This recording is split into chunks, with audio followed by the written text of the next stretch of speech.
Ladies and gentlemen, there comes a time in every life where a choice must be made, not between good and evil, but between ordinary and extraordinary, between drifting through life or living with divine conviction. Living with purpose means waking up each day with the deep, unwavering belief that your life holds meaning beyond the surface. It's not just about having goals or ambitions. It's about operating from a place where you know at your core that your existence matters in the grand design of things.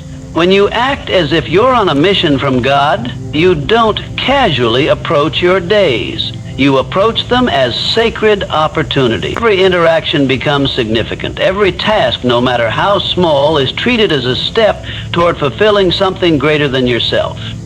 Living this way requires a mindset shift. You stop seeing time as something to kill and start seeing it as a gift to invest.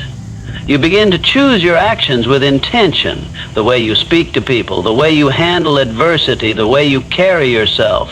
All of it begins to align with the idea that you're here for a reason. That doesn't mean every moment is loud or dramatic. Sometimes purpose shows up in quiet consistency, in doing the right thing when no one is watching, in staying true to your values when compromise would be easier. When you act like your life has divine meaning, you stop waiting for permission to become who you are meant to be. You take ownership. You accept the weight of responsibility and the honor of potential. You understand that every gift, every talent, every instinct inside you is not random. It's preparation. It's a signal. It's fuel for the mission you've been given. Purpose gives power to perseverance. When life becomes difficult, and it always does, those who act with purpose don't retreat. They remember the mission. They remember that their work isn't just for themselves, but for the lives they will touch, the voices they will lift, the impact they will leave. You see, when you live with the belief that you are on a divine assignment, you no longer need applause to keep going. Your motivation becomes internal. Your drive becomes sacred. You stop seeking validation and start seeking alignment with truth, with values, with the deeper voice inside you. It also changes how you view failure. Instead of seeing it as a sign to quit, you begin to see it as a teacher, a test, a step along a much longer path. Because purpose doesn't mean everything goes smoothly. It means everything has meaning, even the setbacks, even the waiting seasons, even the doubts. They are part of the molding process, part of the preparation for the mission you're carrying out. Living with purpose creates focus. You begin to say no to what distracts you, not out of fear or scarcity, but because you have something more important to say yes to. You become less reactive and more intentional, less easily swayed by the noise of the world and more attuned to the quiet voice of direction within. Owning your calling begins with recognizing that you have one. It's not reserved for the elite, the famous, or the exceptionally gifted. Every person is born with a unique set of talents, instincts, passions, and life experiences that point towards something they are meant to do. This isn't just about career or achievement. It's about stepping into the role only you can fill in the fabric of this world. To own your calling is to stop shrinking, doubting, or deflecting your potential. It's to stand up and say, I was made for this, even when no one else is saying it with you. There is a difference between knowing you're capable and believing you are called. Capability can stay dormant, buried under fear or indecision, but calling demands action. It demands courage. It requires you to move forward even when the path isn't clear. Owning your calling means no longer waiting for the perfect moment, the perfect plan, or the perfect support system. You move because you must, because the voice within is louder than the noise around you, because there's a fire in you that won't let you rest until you act. When you truly own your calling, you stop comparing your journey to others. You realize your mission was never meant to look like theirs. The moment you step into ownership is the moment envy begins to die. You understand that someone else's light does not dim your own. You learn to walk in your own shoes, in your own lane, with your own pace, honoring the path you were given. This is not arrogance. It is alignment. It is knowing who you are, why you're here, and refusing to apologize for it. Ownership also brings responsibility. You don't just get to bask in the idea of purpose. You must steward it. You must sharpen your skills, discipline your habits, guard your time, and nurture your spirit. You don't wait to feel ready. You prepare because you know your calling deserves your best. You don't rely on external validation to tell you you're enough. You show up like you were chosen because you were. Not by committee, not by popularity, but by destiny. Owning your calling may make you stand out. It may make others uncomfortable. But you don't downplay your fire to make others feel safe. You carry it with grace and humility, knowing that boldness in purpose isn't pride, it's clarity. And clarity creates momentum. The more you act in alignment with your calling, the more confidence grows. Not just confidence in yourself, but in the source of your calling, in the deeper reason you're here. There will be days when doubt whispers, when fear gets loud, when failure stings. But when you've made the decision to own your calling, those moments don't define you. They refine you, they shape you, strengthen you, and remind you why you started. Because when you own your calling, you no longer live by chance. You live by conviction. You show up with authority. You stop entertaining every distraction and start honoring every opportunity to fulfill what you were born to do. To speak, work, and walk with conviction is to live in a way that your actions echo the belief that your life matters and that your mission is real. Conviction is not about noise or show. It's about depth. It's the inner fire that turns thoughts into action, dreams into motion, and values into visible habits. When you live with conviction, your words are no longer empty or reactionary. They carry weight. You speak with intention, not to impress, but to express truth.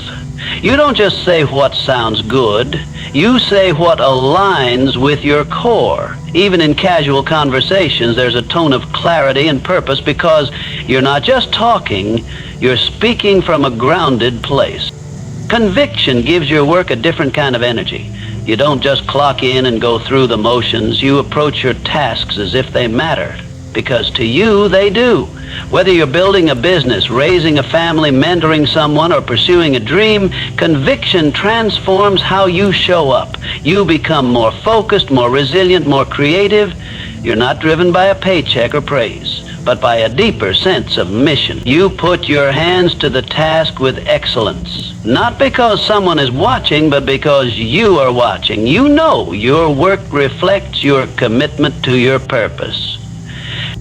Walking with conviction means carrying yourself with dignity, strength, and quiet confidence. It's not about arrogance or performance, it's about presence. People can feel it when someone walks into a room and knows who they are and why they're here. It's not loud or dramatic. It's calm, unwavering, grounded. It's the kind of walk that says, I'm not perfect, but I'm committed. It's the kind of posture that doesn't crumble under criticism because it's anchored in something deeper than opinion. Conviction doesn't always make you the loudest person in the room, but it makes you the most rooted. It's what keeps you standing when circumstances try to shake you. It's what keeps you moving when progress is slow. Conviction gives you the strength to say yes to what matters and no to what doesn't. It gives you the courage to hold the line when others fold. It shapes your decisions, your routines, your relationship. People notice conviction. It draws respect. It inspires action. It wakes people up, not because you're trying to impress them, but because you're fully alive in your purpose. And when someone lives like that, it reminds others of what's possible in their own lives. Your speech becomes fuel. Your work becomes a witness. Your walk becomes a message. Replacing doubt with duty is a powerful internal shift that transforms how you move through life. Doubt is natural. It whispers questions like, can I really do this? Or what if I fail? It thrives on uncertainty, insecurity, and the fear of being exposed as inadequate. But when you replace that doubt with a sense of duty, everything changes. Duty doesn't wait for confidence. It moves because it must. It doesn't rely on perfect conditions or total clarity. It simply understands that something needs to be done, and you are the one called to do it. And you view your purpose as a duty instead of an option, hesitation begins to fade. Doubt no longer gets to take the driver's seat. You're not operating from emotion, you're operating from mission. You no longer ask yourself whether you're good enough or ready enough. You simply take the next step because your mission is greater than your feelings. This mindset demands a different level of commitment. It's not about hype or motivation. It's about responsibility. There's work to be done, and you've been given the tools, the vision, and the opportunity to do it. Well, that's what arguing doubt focuses on the self. It asks, what will people think of me? Will I look foolish? What if I fail? But duty focuses outward. It asks, who will suffer if I don't show up? What progress will be delayed if I wait another year? Who needs what I've been entrusted with? Duty keeps your eyes on the impact, not just the risk. It reminds you that your actions carry weight and that playing small doesn't serve anyone. This shift also clarifies your priorities. When doubt is in control, you procrastinate, you second guess, and you become paralyzed by indecision. But when you live with duty, you become focused, decisive, and determined. You don't waste energy on what-if scenarios or other people's opinions.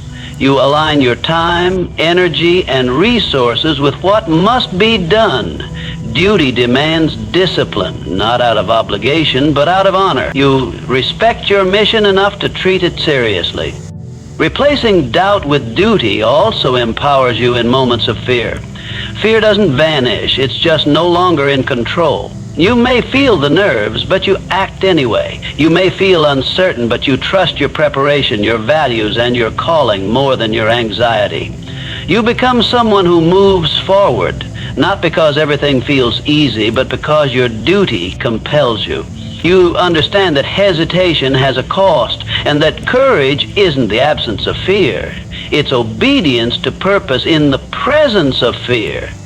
This shift affects how you speak to yourself. Instead of telling yourself you're not ready, you remind yourself that readiness is a decision. Instead of dwelling on your flaws, you focus on the assignment. You stop treating your mission like a hobby and start treating it like a calling. You show up even when you're unsure, because the mission is more important than your comfort. You act, not because you always feel brave, but because duty has become stronger than doubt. Moving through fear with faith is not about denying fear exists. It's about refusing to let fear decide your direction.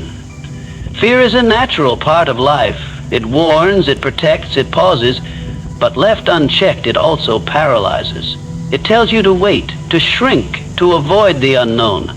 When fear runs the show, potential gets buried and purpose is postponed. But faith offers a different voice. Faith says, even though I don't see the whole path, I trust that there is one. It doesn't erase fear, but it gives you something stronger to lean on when fear starts to rise. To move through fear with faith means choosing to act even when your knees shake. It means stepping forward when the outcome isn't guaranteed. It means speaking up when staying silent would be more comfortable. Faith is not about being reckless. It's about being obedient to your deeper calling, even when logic or fear urges you to stay still. It's the belief that your steps are being guided, that your efforts have meaning, and that you're not moving alone. It's trusting in something bigger than your circumstances or qualification. Fear often shows up at the doorstep of meaningful action. It tends to appear when you're about to grow, to risk, or to break out of what's familiar. And that's not a coincidence. Fear's job is to keep you safe, but it doesn't know the difference between danger and destiny. Faith, on the other hand, knows exactly what you're capable of. It remembers your purpose when you forget. It holds you steady when the ground feels uncertain. It reminds you that your calling wasn't given to you by accident. When you move through fear with faith, you begin to see challenges not as stop-signs, but as shaping tools. What once looked like obstacles become opportunities to strengthen your resolve. You begin to reframe failure. not as evidence that you shouldn't have tried, but as proof that you were brave enough to take the leap. Faith teaches you to look at rejection, delay, or resistance as part of the process, not the end of the road. Fear says, this is too hard. Faith says, this is worth it. This mindset also influences the people around you. When you live by faith, you become a light in dark places. Others see your courage, your steady steps, your quiet persistence, and it reminds them that fear doesn't have to win. You don't need to be loud or perfect to inspire. Your decision to keep going in spite of fear becomes a testimony in itself. Faith is not about always feeling strong. It's about showing up even when you feel weak.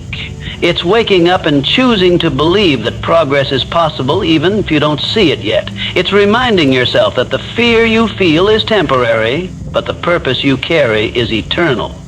Faith allows you to take the next step without knowing the full picture, trusting that clarity often comes through movement, not before it.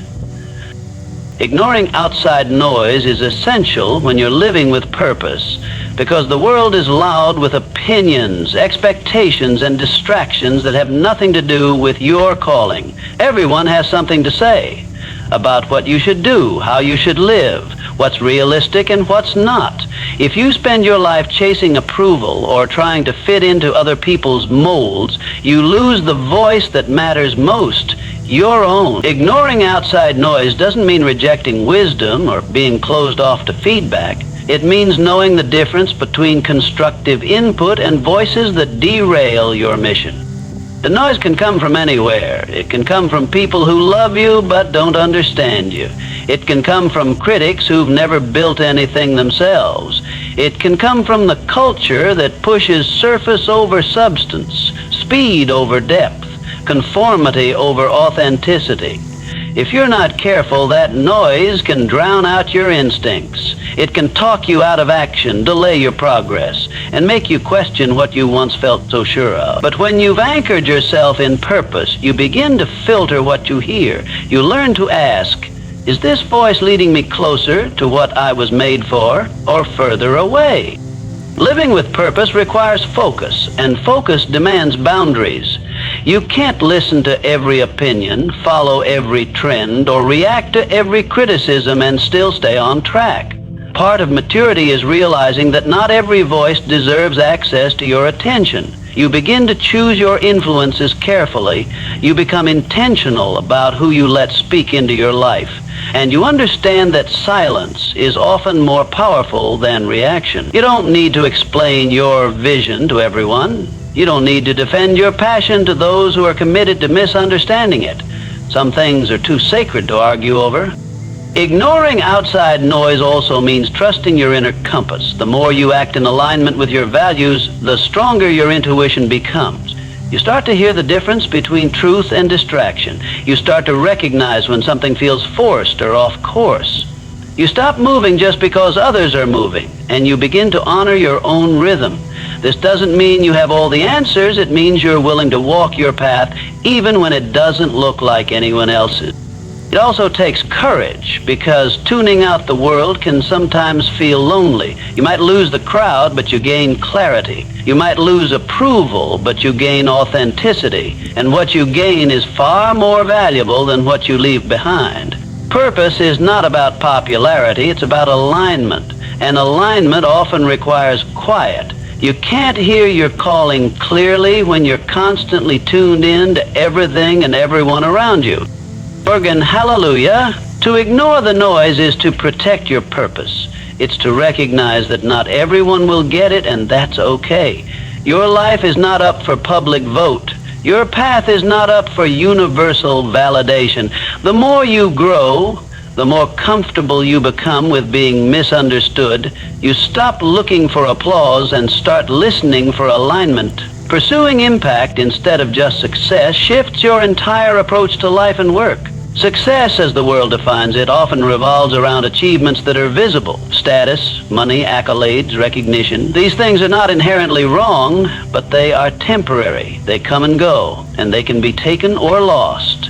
Impact, on the other hand, is rooted in contribution. It's about the effect your life has on others. It's about what changes because you showed up, because you used your voice, your time, your effort, and your influence to do something that mattered. Chasing impact means asking different questions. Instead of how far can I go, you ask who can I lift as I rise. Instead of how much can I get, you ask what can I give. It's not a sacrifice of ambition, it's a refinement of it. You start to think long term. You start to care about the legacy you're building, not just the lifestyle you're living. You begin to realize that the most meaningful rewards don't come from applause, but from knowing you made a difference. Impact lives beyond you. It continues after you're gone. It multiplies as it moves through the lives of others. When your focus is on impact, you stop competing and start contributing. You stop measuring yourself by someone else's definition of winning and begin to measure by depth. Depth of service, depth of love, depth of influence. Success can be loud, but impact is often quiet. It happens in private conversations, in acts of generosity, in showing up when no one else does. It happens when you give your best without needing credit. It happens when you plant seeds that others may harvest, and you're okay with that. This shift in perspective also changes how you handle failure. When you're chasing success, failure feels like a threat to your identity. But when you're driven by impact, failure becomes part of the process. It's not about whether you stumbled.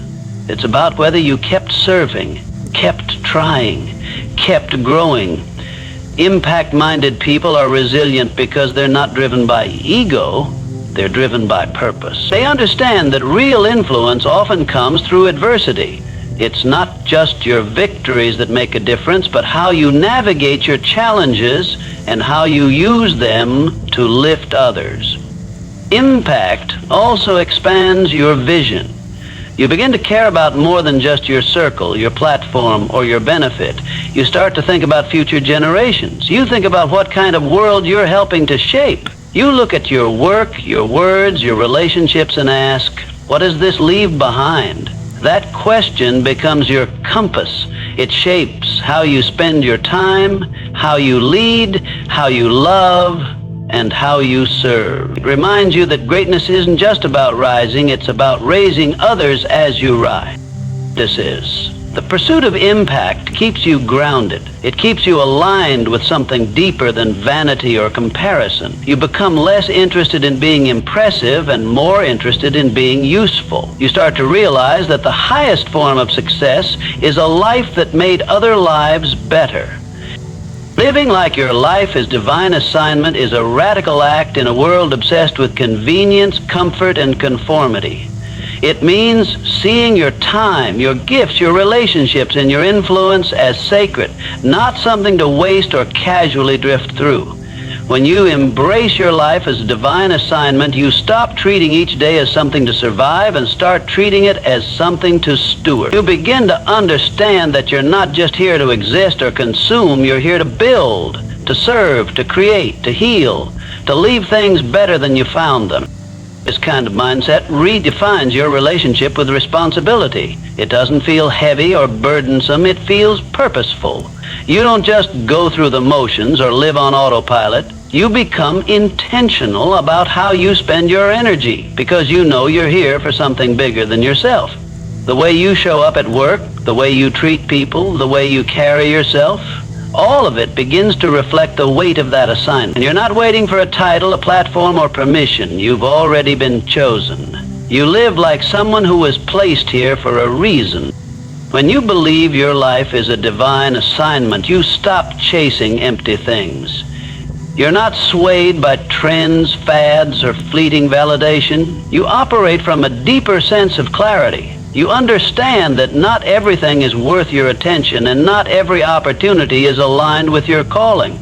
Some doors may open and you'll walk away not because you couldn't succeed there, but because it's not part of the assignment.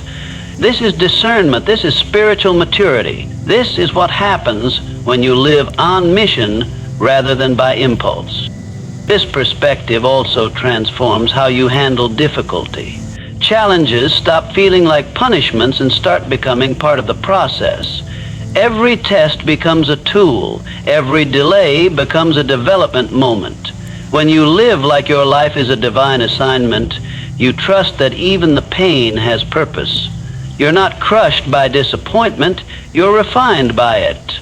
You start asking, what is this trying to teach me? Rather than, why is this happening to me? Because you know that growth is part of the assignment too. Living with this awareness also sharpens your relationships. You don't enter people's lives casually. You recognize that every connection might be part of something sacred. You begin to treat others not as obstacles or accessories, but as divine appointments. You speak life. You listen deeply. You show up consistently because you understand that sometimes your presence is the breakthrough someone else is praying for. You carry that responsibility with humility, not pride. You know it's not about your glory. It's about serving the bigger picture you've been called into. This mindset doesn't require perfection, but it demands devotion. It calls you to rise with purpose, to move with awareness, and to live with integrity. It challenges you to be faithful in the little things because those small moments matter just as much as the big ones.